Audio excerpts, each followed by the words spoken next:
Samsung's next flagship, the Galaxy S26 Edge, is back in the spotlight thanks to a fresh batch of leak renders. The images suggest Samsung is preparing one of its biggest design changes in years. Here's your first look at the Samsung Galaxy S26 dummies, and it looks like Samsung is going with a design very similar to the iPhone 17 Pro. The S26 Edge keeps things clean with slim, uniform bezels and a centered punch-hole selfie camera. The thickness of the S26 Edge is 5.5mm. The phone will feature a 6.7-inch display. It will be in a AMOLED panel with a 120Hz refresh rate. The Galaxy S26 Edge will power by Snapdragon 8 Elite Gen 5.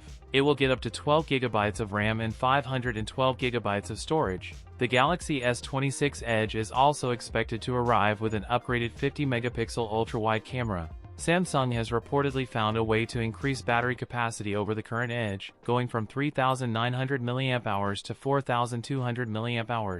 That's it for today's video. If you enjoyed it, don't forget to like, comment, and subscribe for more content. Thanks for watching, and I'll see you in the next one.